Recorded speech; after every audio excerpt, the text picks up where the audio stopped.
Voilà, bonsoir à tous, bienvenue à cette conférence dont le titre est La prédestination.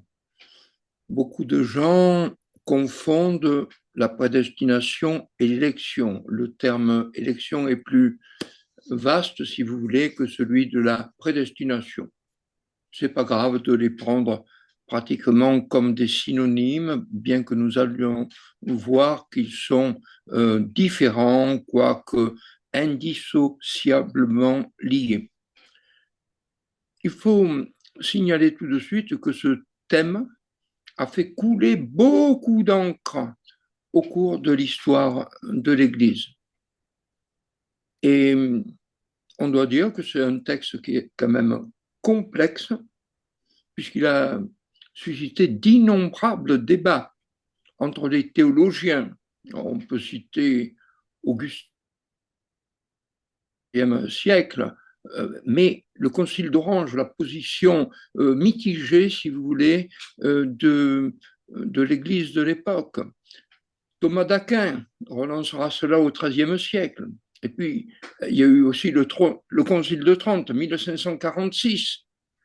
Et puis, la dispute entre les calvinistes et ce qu'on appellera un peu plus tard les arminiens, et dans notre siècle, du moins le siècle passé, Karl Barth et encore Vatican II. Donc, c'est un sujet qui ne laisse pas indifférent. Personnellement, je ne m'y suis pas du tout intéressé jusqu'à peut-être la petite quarantaine.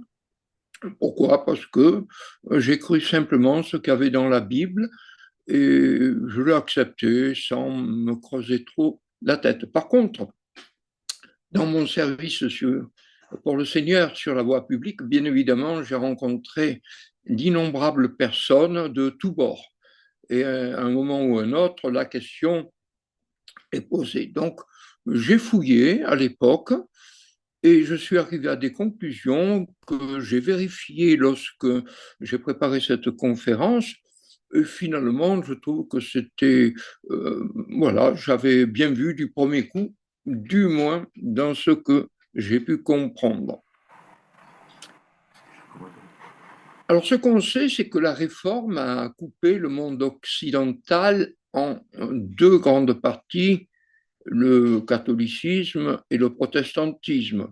Bon, à vrai dire, c'est pas comme ça qu'il divisait. Il y avait le papisme d'un côté et la vraie religion de l'autre.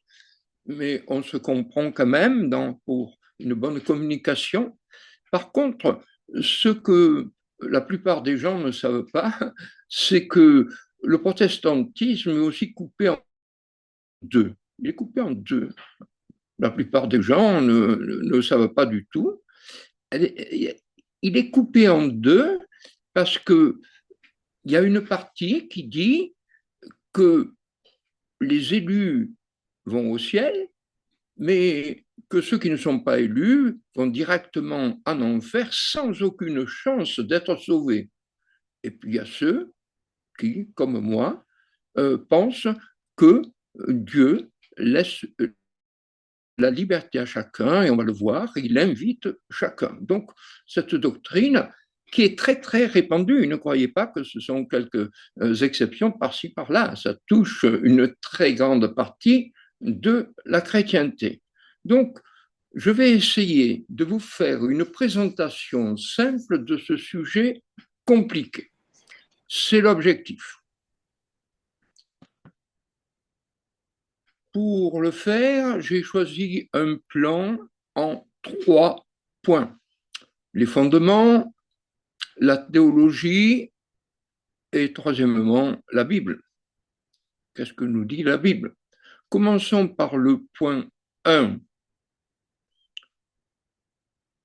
On va vite se rendre compte que l'élection et la prédestination sont des notions largement traitées dans l'Écriture.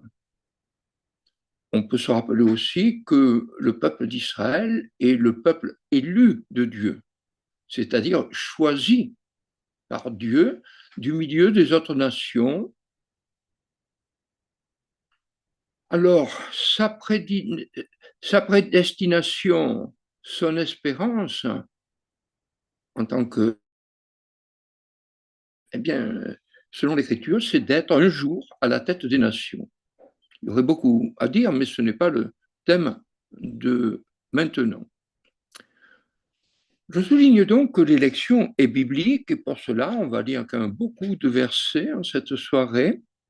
1 Pierre 2, approchez-vous de lui, de Jésus, pierre vivante, rejetée par les hommes, mais choisie et précieuse devant Dieu. J'ai mis entre parenthèses le terme grec pour montrer la similitude.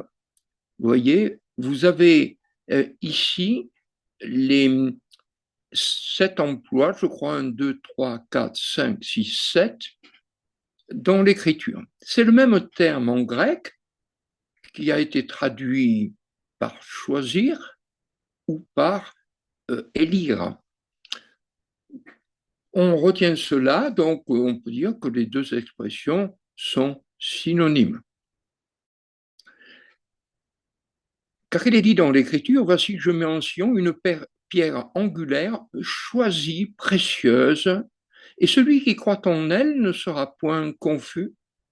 Et vous-même, donc vous êtes une race élue, un sacrifice royal, une nation sainte, etc. 1 Thessaloniciens 4, sachant, frères aimés de Dieu, votre élection. Romains 8, verset 33, qui accusera les élus de Dieu? C'est Dieu qui justifie, qui est celui qui condamne. Éphésiens 1, 3, en Jésus-Christ, Dieu nous a élus avant la fondation du monde pour que nous soyons saints et irréprochables.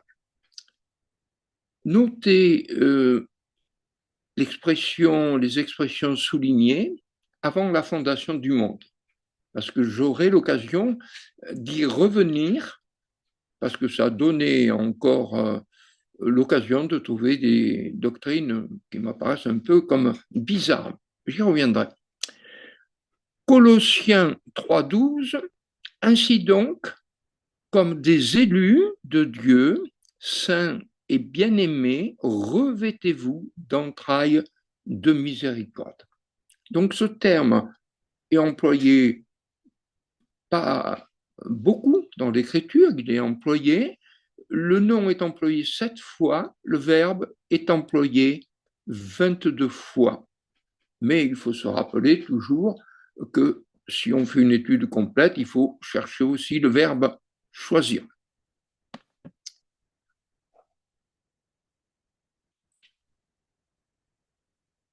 Donc, l'élection est biblique et nous voyons que dans notre vie de tous les jours, eh bien, c'est ce que nous faisons nous-mêmes.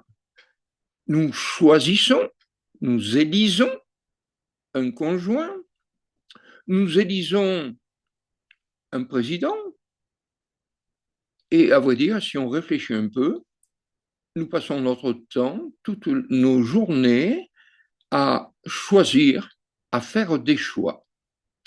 Ce qui est drôle, c'est que quand on parle avec les gens, beaucoup s'opposent à cette notion. Pourquoi Dieu choisirait-il? Oui, sans se poser la question que nous, on passe notre temps à choisir, mais qu'on refuse à Dieu le droit de choisir. Non, Dieu a le droit de choisir. La prédestination maintenant. Le nom prédestination ne se trouve pas dans l'Écriture, mais le verbe est utilisé 4 fois et vous les avez ici surlignés en jaune. Romains 8, nous savons que toutes choses travaillent ensemble pour le bien de ceux qui aiment Dieu, de ceux qui sont appelés selon son propos, car ceux qu'il a préconnus, alors je l'ai surligné en mauve, pourquoi? Parce qu'on y reviendra plus tard, et c'est un point important.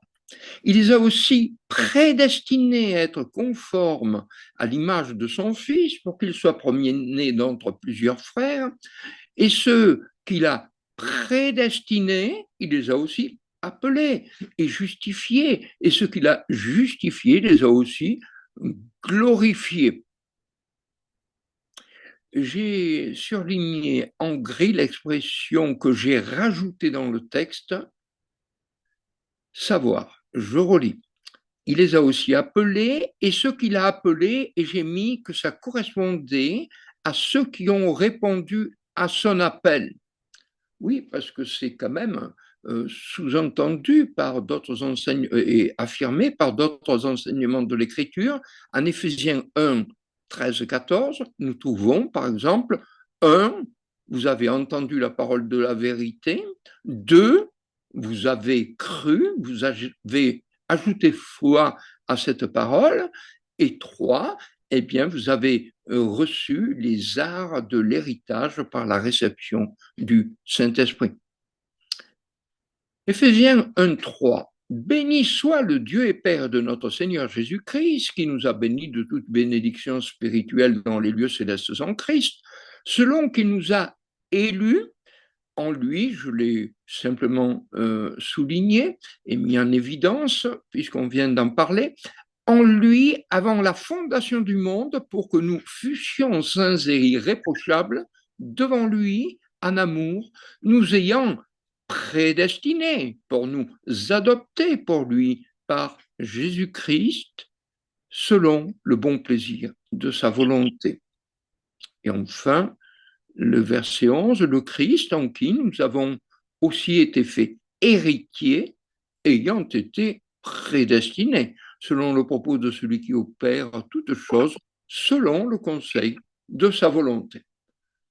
Donc, la notion de prédestination, c'est-à-dire à l'avance, on connaît la destination, on destine quelque chose, un objet ou une personne, à quelque chose d'autre, futur.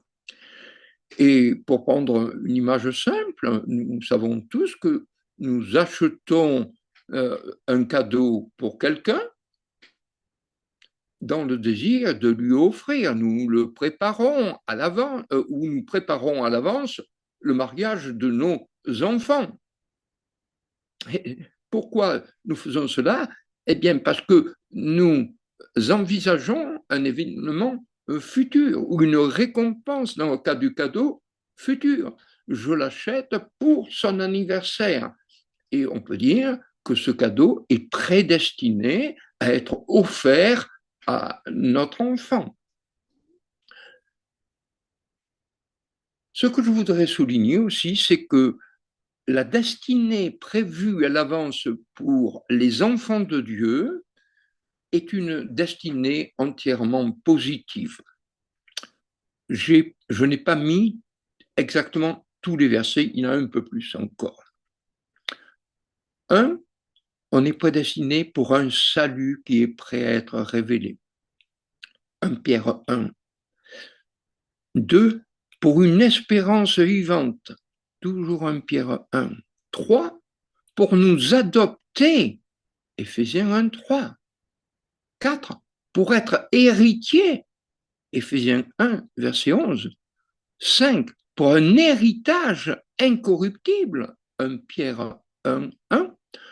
6, pour être conforme à l'image de son Fils, Romains 8, versets 29 et 30, et 7, pour être dans la gloire, Romains 9, 23. Donc, on peut souligner l'aspect parfaitement positif d'une telle prédestination. On n'est prédestiné qu'à des bonnes choses, qu'à des choses excellentes. Et on pourrait dire, en prenant un verset de Corinthiens, que ce sont des choses que l'œil n'a pas vues, que l'oreille n'a pas entendues, qui ne sont pas montées au cœur de l'homme, mais que Dieu a préparées à l'avance pour ceux qu'il aime. Il est important de noter ici que dans la Bible, il n'y a pas de prédestination à être perdu. Et si nous allons dans le fameux chapitre 9 de l'Épître aux Romains, il est parlé effectivement des vases d'honneur, des vases de colère, mais les vases de colère ne sont pas préparés à l'avance, disait bien le texte, mais ils sont tous préparés pour la perdition, pour la très simple raison que ceux qui n'acceptent pas le message de grâce, d'amour et de salut de Dieu, ben, ils sont tout prêts. Hein. Au passage, notons que le feu éternel n'est pas préparé pour les hommes. Ça ne veut pas dire qu'ils n'iront pas. La Bible est claire en Matthieu 25, 41 pour affirmer que le feu éternel est préparé pour le diable et pour ses anges.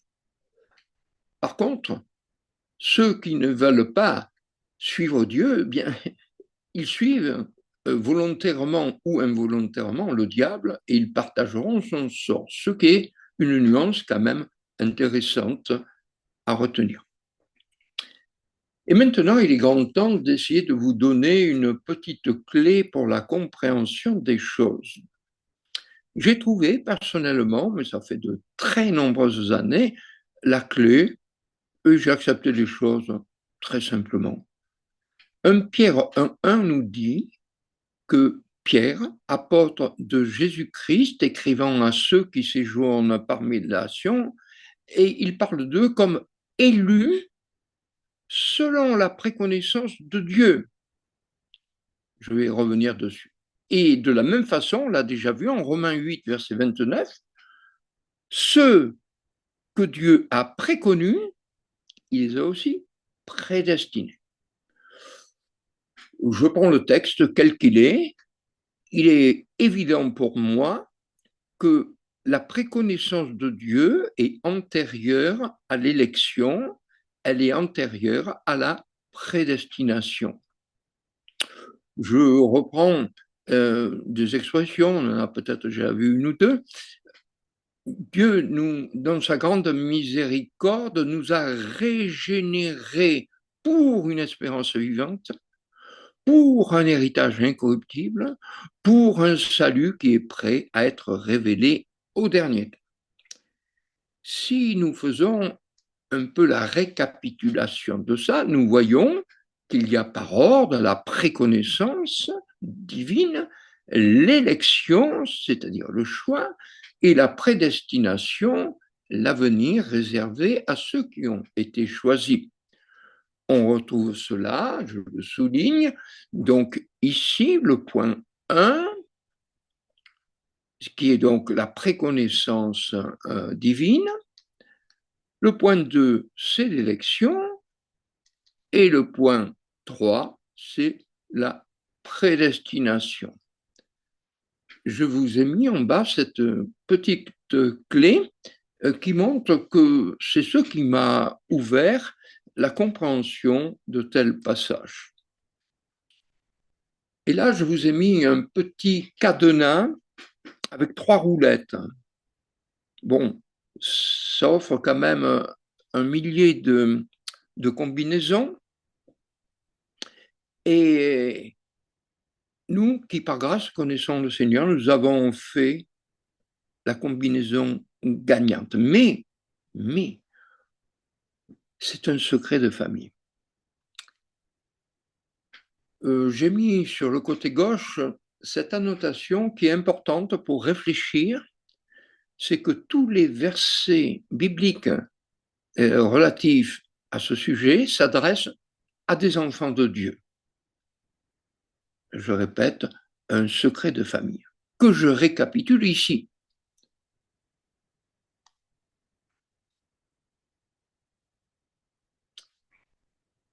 Donc, Dieu sait tout à l'avance et nous avons été élus selon la préconnaissance de Dieu le Père.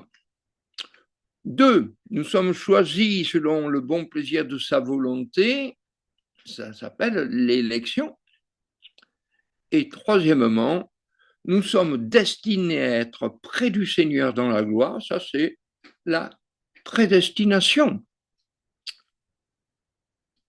Pour prendre une image simple que d'autres ont prise avant moi et qui m'a bien aidé quand j'étais jeune, c'est ceci. Sur la porte du ciel, il y a marqué « Tous sont invités à entrer ici ». Voilà qui est clair et qui correspond au message de la Bible. Mais quand on est rentré, eh bien, qu'on se retourne pour revoir le même porche, Vous savez ce qu'il y a marqué derrière? Il y a marqué ceux qui sont entrés étaient des élus. Ah, et oui, c'était un secret de famille, il n'y avait que Dieu qui le savait. Si bien que l'homme garde sa pleine responsabilité, lui, il ne lit que ce qui a marqué. Tous sont invités à entrer ici, donc moi aussi. Quiconque croit en lui, etc. Et derrière, on s'émerveille parce que Dieu savait cela de toute éternité. Récapitulons. La prédestination, écoutez, c'est finalement simple. Un, je prends un exemple de la vie de tous les jours pour faire comprendre. Bien sûr, il s'agit de vérités spirituelles bien plus élevées que mon pauvre petit exemple, mais ça fait rien, ça peut aider à comprendre. Je sais que mon fils aime le chocolat, et même je sais la marque. Et ça, c'est la préconnaissance que j'ai de la chose. Deux, je vais aller choisir pour lui les chocolats qu'il aime, la marque qu'il aime, dans le magasin qu'il les met à disposition. Et je vais donc choisir les chocolats. Ça, c'est le. Et enfin, je vais les garder à la maison jusqu'au moment où il y aura l'anniversaire, si vous voulez, jusqu'à notre rencontre. Et ça, c'est la prédestination des chocolats, vous avez compris. Jusque-là, c'est pas trop compliqué, ça va bien, mais ça peut-être pas durer. Le deuxième point, le deuxième chapitre, est celui des interprétations théologiques. Et je vous ai mis en photo deux personnages importants, un que tout le monde connaît, Jean Calvin, et un autre qu'on connaît moins, Jacobus Arminius. Je veux simplement faire remarquer que Arminius n'a pratiquement pas connu Calvin. Vous voyez, vous regardez les dates, Calvin est mort en 64, 1564, lui est né en 1560, on va dire qu'il ne l'a pas connu. Par contre, il a connu ses écrits. Nous allons le voir.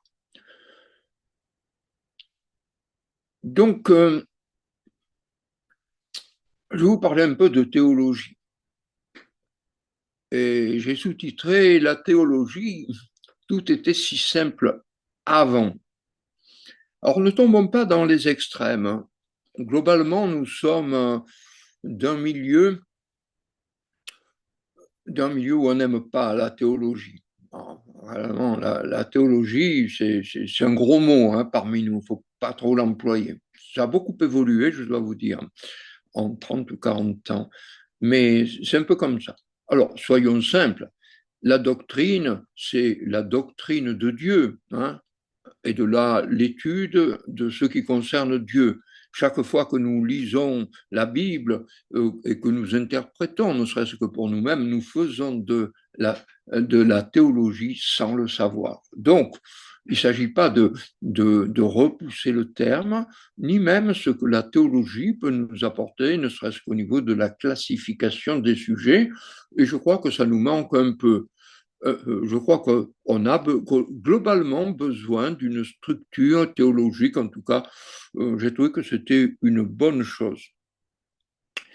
Mais, ça peut être compliqué. La théologie est quand même associée à la philosophie, et si on remonte loin, il y avait aussi une sorte de théologie en grec avec Platon au 5e siècle avant Jésus-Christ, puis Aristote.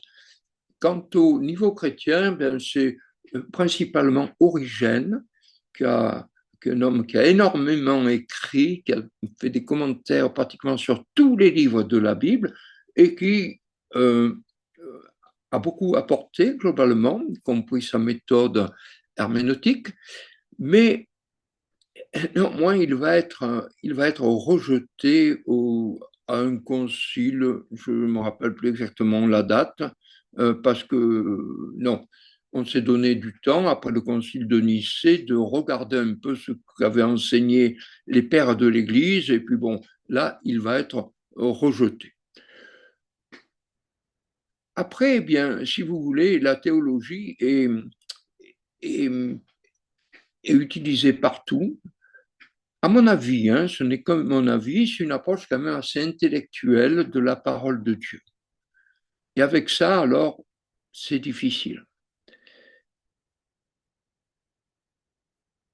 Elle me semble être la théologie, j'exagère sans aucun doute, mais l'art de compliquer les choses simples. Parce que quand on lit la Bible, et nous avons connu des tas de nombreux croyants qui étaient simples, qui étaient quand même instruits dans les choses de Dieu, mais qui étaient simples. Ils n'ont jamais fait d'études sur cette question, mais quand même, quand on relit leurs écrits, eh bien, on va dire qu'ils tiennent la route quand même. Maintenant, ils auraient pu peut-être gagner un peu plus avec une formation de base de la théologie, à mon avis.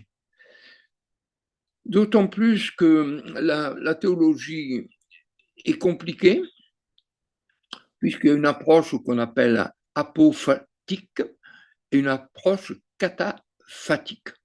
Alors, ça, la seconde étant une approche positive et l'autre négative. Oui, mais c'est pas tout, c'est pas tout. Alors, heureusement que je pense que vous êtes assis parce que vous avez même le choix dans les théologies. Hein.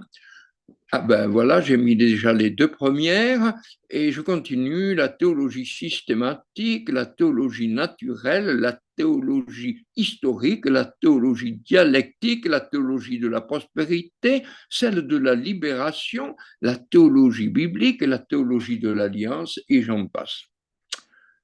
On peut comprendre qu'on complique un peu les choses, d'autant plus, et j'ai appris beaucoup de choses, vous voyez, en étudiant ce sujet, c'est que jusqu'ici, je croyais, si on me demandait, que j'étais un chrétien, oui, oui, ça va pas chrétien, oui, un chrétien, non. Ah oui, mais quand même. Et non, alors grâce à la théologie, j'ai appris que j'étais un luthéro-calvino-arménien supralapsaire remontant et puis en plus sur le plan eschatologique prémillénariste, pré-tribulationniste, dispensationaliste. Alors, je ne vous dis pas que ça n'impressionne pas si vous mettez sur votre carte d'identité, mais à part ça, j'ai dit, mais quand même, c'est compliqué tout ça pour désigner un chrétien qui, par grâce, est sauvé, aime le Seigneur, désire lui plaire, lit l'Écriture. Ça fait quand même beaucoup. Donc, j'ai appris qu'il y avait effectivement des supralapsaires, hein, des supralapsaires, et puis qu'il y avait aussi des infralapsaires. Ça veut dire quoi? Eh bien, les premiers, que la prédestination, et je reviens sur ce que je vous disais tout à l'heure, a été faite avant la fondation du monde, et les infralapsaires uniquement à partir après la chute. Bon.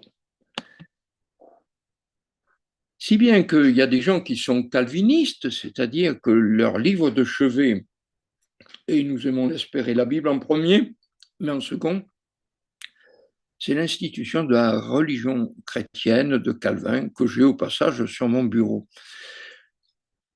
Et puis, si on n'est pas d'accord, là c'est uniquement sur un point, nous allons y revenir, on va être catalogué d'arminien, de remontrant ou remonstrant ou de traditionnaliste.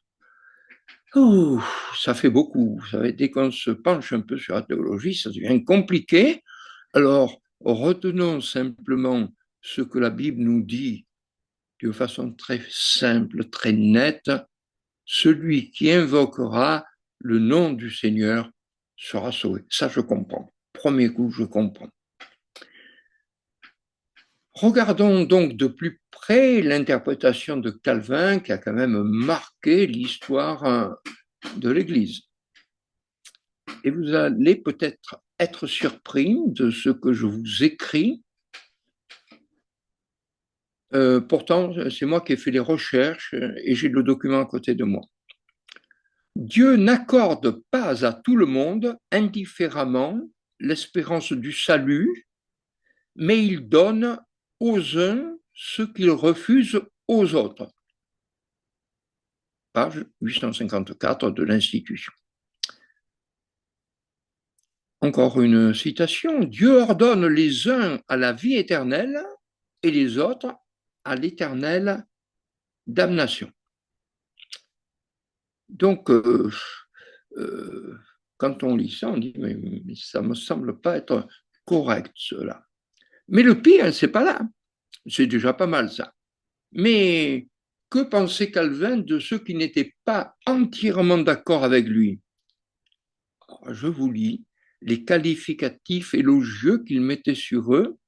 Ceux qui s'opposent à cela portent atteinte à la gloire de Dieu, ne craignent pas Dieu, sont fous, bêtes, cyniques, ce sont des canailles.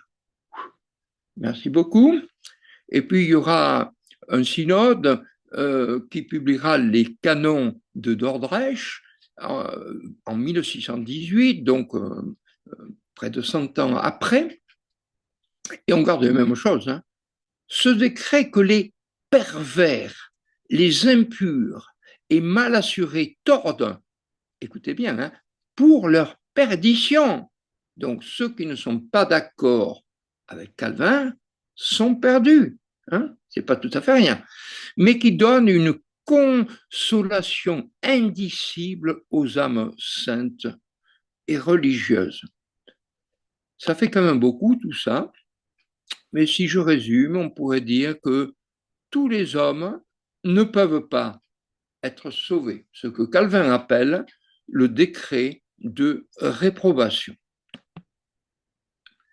Alors regardons la fameuse hérésie, le terme est employé, d'Arminius, pas par Calvin, puisqu'il ne vivait pas encore, Arminius, mais plus tard.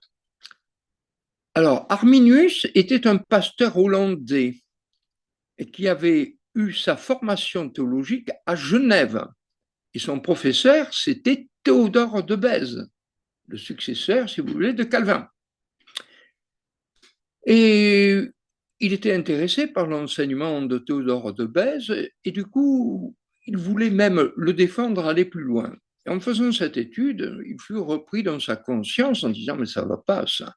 Et il s'est permis d'émettre des réserves. Aïe, aïe, aïe, qu'est-ce qu'il n'avait pas fait? Il fut donc pasteur calviniste et il était réfugié aux Provinces-Unies, c'est-à-dire en Hollande, pour faire simple. Donc, Arminius, pendant sa vie, va subir de nombreuses attaques. On le suspecte d'hérésie sans le rejeter, et lui va répondre avec douceur, s'en référant aux Écritures. Et il resta dans un mouvement calviniste jusqu'à sa mort. Alors, qu'est-ce qu'il a dit comme hérésie? Je vous ai mis les deux principales. La grâce de Dieu et l'œuvre de Jésus-Christ sont pour tous les hommes. Première hérésie. Et la seconde, n'en sont bénéficiaires que ceux qui se repentent et acceptent le don de Dieu.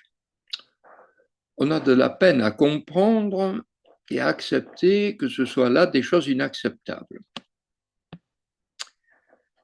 Mais pour Arminius, du moins sur ce point, sa doctrine se résume en cette phrase « Tous les hommes peuvent être sauvés ».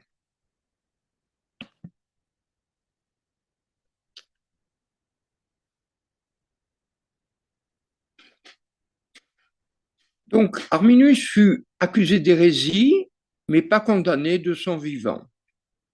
On a vu qu'il resta dans le calvinisme jusqu'à sa mort. Mais voilà ce qui se passe. Au début, c'était Charles Quint. Charles Quint a eu un fils qui s'appelait Philippe II et qui va intervenir pour la cause catholique en Europe. Oh, c'est un peu compliqué parce que les Pays-Bas se soulevèrent en 1566 pour en arriver à la cessation du royaume d'Espagne 1585. Autrement dit, ça dépendait du roi catholique d'Espagne. C'était des conquêtes, ça fait partie du grand empire, bien sûr, de Charles Quint. Par contre, il va monter, Philippe II, et va reconquérir le sud, c'est-à-dire Anvers, qui est en Belgique, je pense, actuellement, mais les Provinces-Unies, 7 provinces au nord, deviennent indépendantes et alliées d'Élisabeth Ier d'Angleterre, qui est protestante, pour faire très très simple.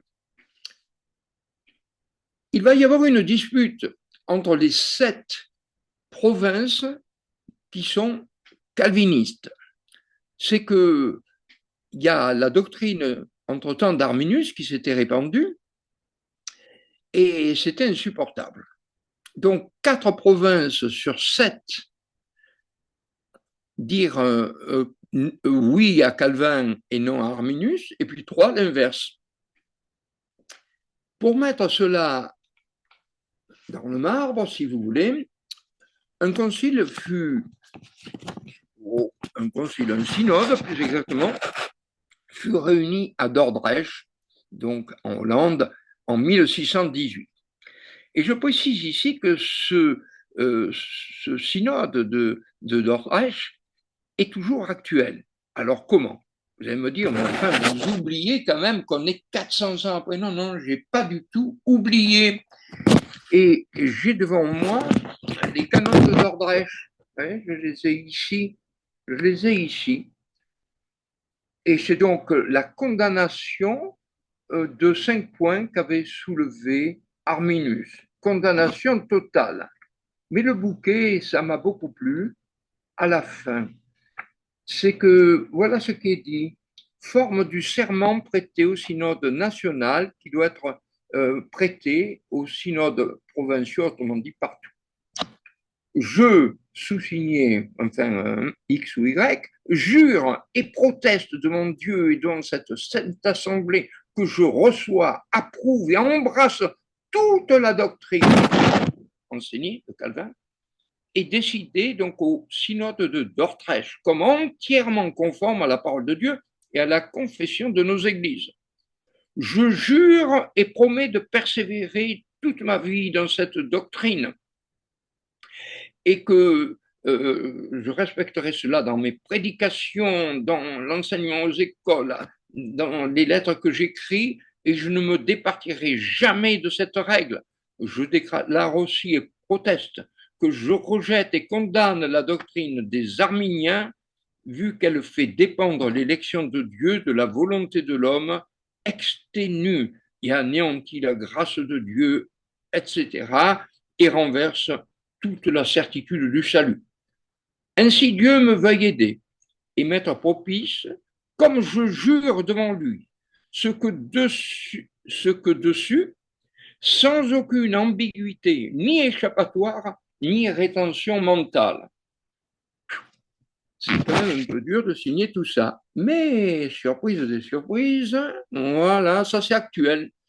Ça s'appelle une église réformée et évangélique. Et je vous dis, les églises réformées évangéliques, c'est, si vous voulez, comme le nom l'indique, la branche évangélique des réformés, sont confessantes dans le sens où elles définissent leur enseignement en rapport avec les confessions de foi historiques héritées du XVIe et XVIIe siècle, la confession de La Rochelle, 1559, le catéchisme de Heidelberg, 1563, et les canons de Dordrecht, 1619. Les pasteurs et enseignants sont tenus d'y adhérer explicitement. Donc, oui, c'est toujours actuel. Lors de ce concile de 1618, de ce synode, les remonstrants, c'est-à-dire les partisans d'Arminius, pouvaient y assister, mais ils ne devaient pas s'exprimer. J'ai trouvé ça sublime. Mon habitude de m'intéresser au mouvement religieux me montre clairement que les gens qui imposent cela sont dans l'erreur. C'est mon expérience de vie. Il faut laisser les gens s'exprimer, même si nous ne sommes pas d'accord. Donc, un homme politique important, Johan van Oldenbarneveld, va être décapité en 1619 pour des raisons politico-religieuses. Voilà un document de l'époque qui montre sa décapitation. Et tout cela, pourquoi? Parce qu'il disait que la prédestination n'est pas le fondement du salut du christianisme ni de sa certitude, qu'elle n'a jamais été admise, décrétée ou approuvée par les pères de l'Église, ce qui est vrai, puisqu'en 529, même, ça fut mis de côté dans un concile catholique. Elle est contraire à la nature de Dieu, à ses attributs, sagesse, justice, beauté. J'ai analysé personnellement ce qui était en jeu. Tout d'abord, la nature de l'homme. Ce qui est en jeu, c'est la nature de l'homme. Je m'explique. D'un côté, nous avons la responsabilité humaine et de l'autre, la souveraineté divine. Nous savons que c'est un sujet difficile, mais est-ce qu'on a obligatoirement besoin d'accorder tout cela pour que nos raisons cartésiennes y trouvent leur compte? Je ne suis pas certain. Regardons deux passages de l'Écriture. Acte 4, les rois de la terre se sont trouvés là et les chefs se sont réunis ensemble contre le Seigneur et contre son Christ. Car en effet, dans cette ville, contre ton saint serviteur Jésus que tu as oint, se sont assemblés Hérode et Ponce Pilate avec les nations et les peuples d'Israël pour faire toutes les choses que ta main et ton conseil avaient déterminé à l'avance de devoir être faites. Et là, nous avons clairement la souveraineté divine. Les gens agissaient, pensaient agir selon leur propre volonté, et finalement, ils ne faisaient qu'accomplir le conseil de Dieu.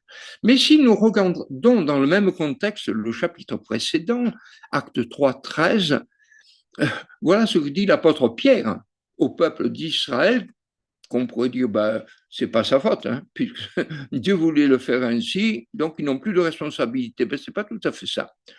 Le Dieu d'Abraham et d'Isaac, de Jacob, le Dieu de nos pères, a glorifié son serviteur Jésus que vous avez livré et que vous avez renié devant Pilate lorsqu'il avait décidé de le relâcher, mais vous avez renié le saint et le juste et vous avez demandé qu'on vous accorde un meurtrier et vous avez mis à mort le prince de la vie. Et ça, c'est la responsabilité personnelle dont toutes ces personnes devront un jour rendre compte. Plus difficile, mais je veux dire plus grave, qu'est-ce qui est en jeu? La nature de Dieu. Alors d'un côté, la souveraineté divine et de l'autre, l'amour divin. Ah, ça m'a travaillé, je dois vous dire, et j'ai eu une réponse, on peut dire presque divine. Bon, ça m'arrivait aussi du temps où je faisais des mathématiques, donc c'est pas obligatoirement spirituel. Il paraîtrait que la nuit, le cerveau il continue à travailler, remet tout en ordre dans notre tête, et le matin, vous avez des pensées claires. Moi, c'était le cas.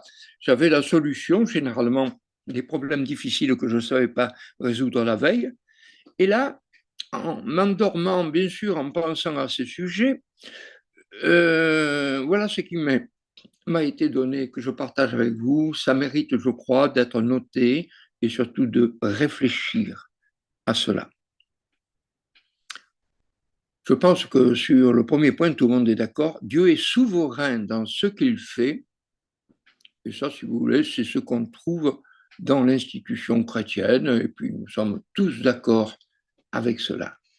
La seconde partie est peut-être un peu plus subtile. J'ai rajouté dans les limites de ce qu'il est. Eh oui, la seule limite que Dieu met à son faire, c'est son être. il ne peut pas agir contrairement à ce qu'il est. Or, nous savons que Dieu est amour, que Dieu est lumière. Donc, à partir de là, toutes les manifestations divines tiennent compte de ce qu'il est. Et c'est, à mon avis, une erreur que de dissocier les deux choses, demandant à Dieu, pour ainsi dire, de fermer les yeux. Non, je ne pense pas que ce soit possible. Récapitulons. La Bible était simple avant qu'on invente la théologie. 1 Corinthiens 8 nous dit que nous avons tous de la connaissance, que la connaissance enfle, mais l'amour édifie. Si quelqu'un pense savoir quelque chose, il ne connaît rien encore comme il faut connaître, mais si quelqu'un aime Dieu, celui-là est connu de lui.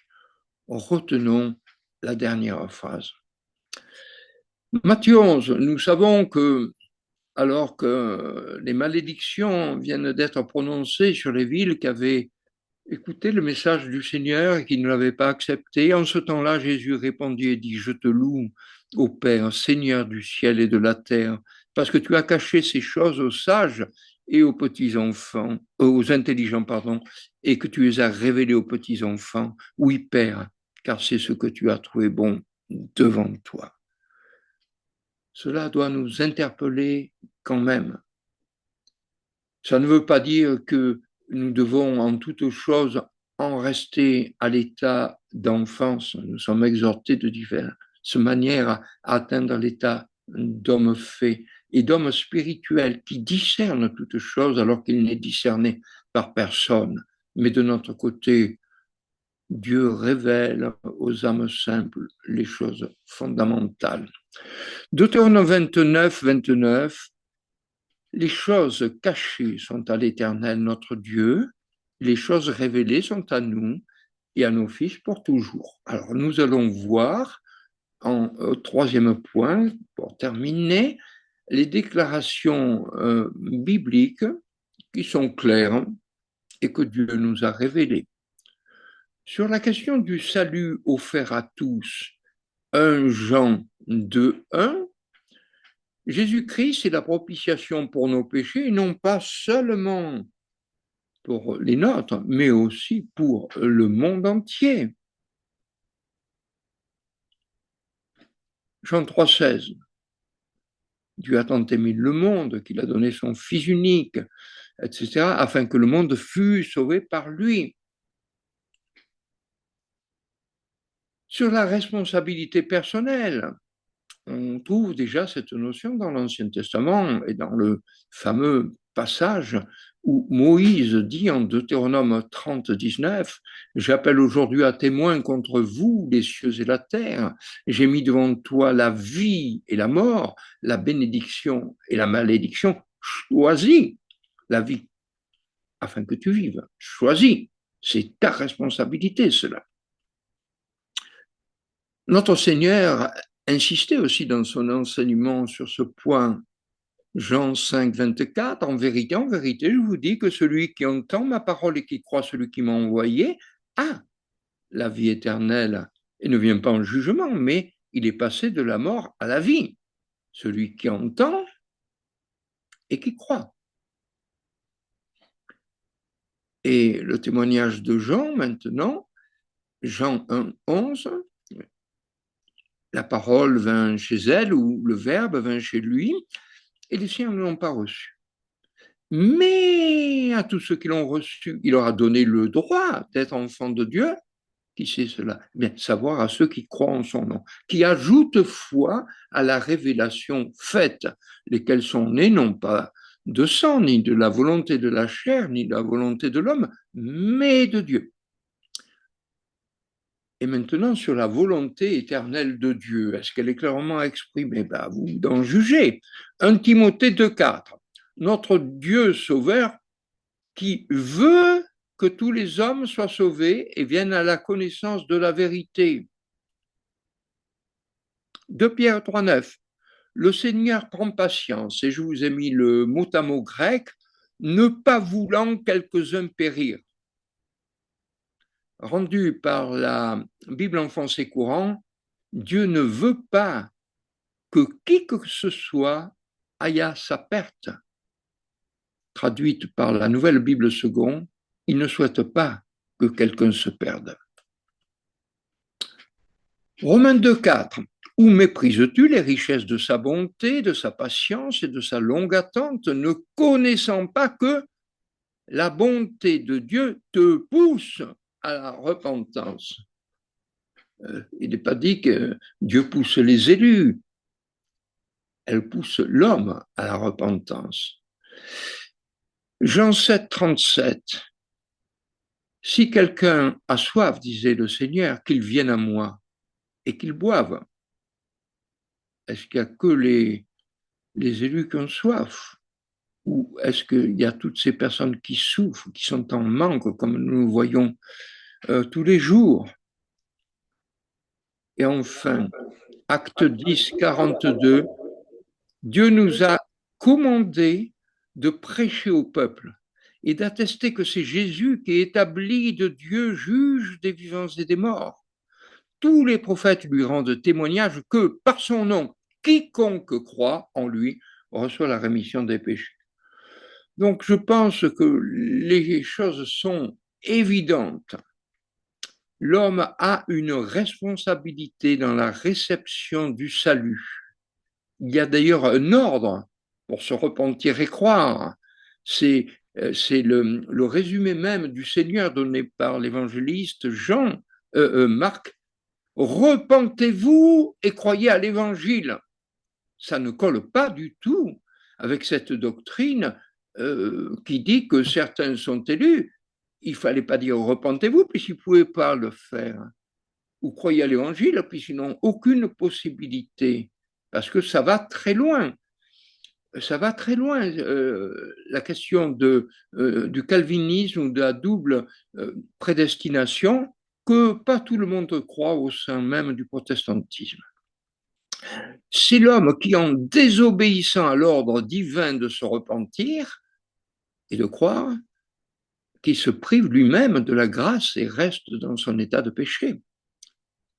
Déjà, notre Seigneur Jésus-Christ disait aux Juifs, sondez les Écritures, car vous estimez avoir en elles la vie éternelle. Ce sont elles qui rendent témoignage de moi.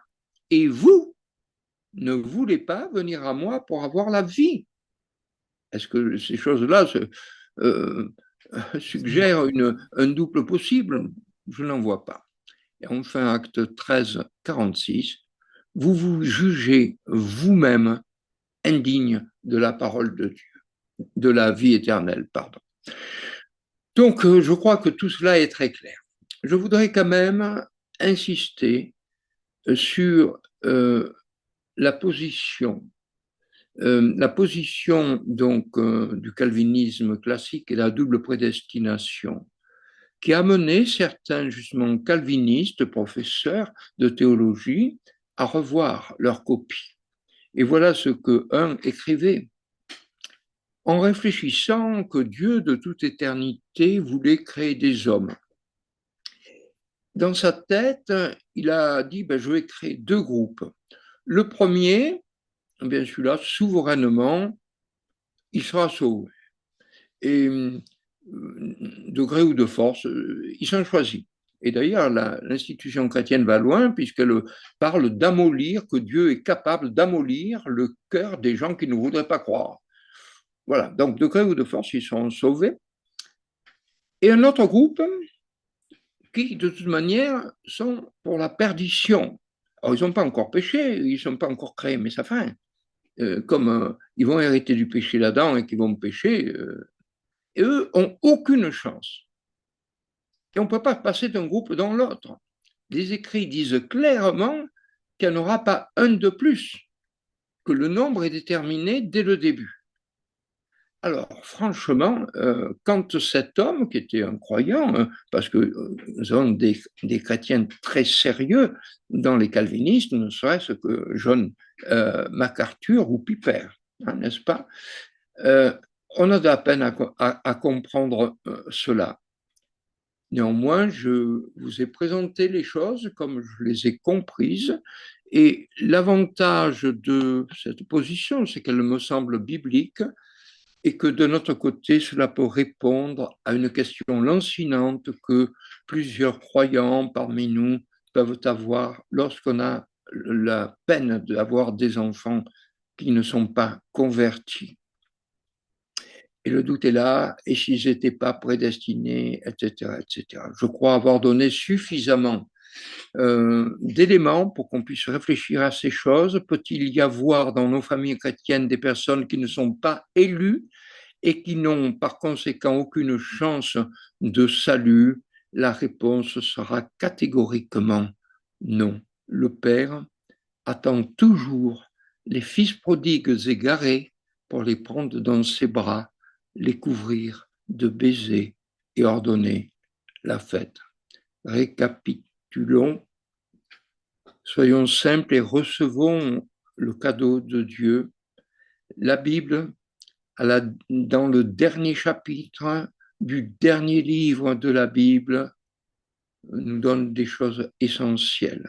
Et entre autres, ce message de salut, que celui qui a soif vienne, que celui qui veut prenne gratuitement de l'eau de la vie. L'œuvre de Christ nous ouvre le chemin du ciel. Ici, pour garder l'image, j'ai mis un verre d'eau servi sur un plateau. Vous pouvez savoir que c'est de la bonne eau. Vous pouvez même dire à quelqu'un que cette eau désaltère. Très bien. Vous pouvez même prendre le verre dans votre main, mais c'est celui qui va boire qui sera bénéficiaire de l'eau de la grâce, de l'eau de la vie, et pas autrement. Alors, s'il y avait quelqu'un qui m'écoute et qui ne soit pas réconcilié avec Dieu, c'est encore cette offre que Dieu fait à tous. Donc, à vous qui écoutez, celui qui se repent et croit en Jésus-Christ, le Fils de Dieu, mort pour nos péchés, ressuscité, établi par Dieu, juge des vivants et des morts, bien celui-là sera sauvé.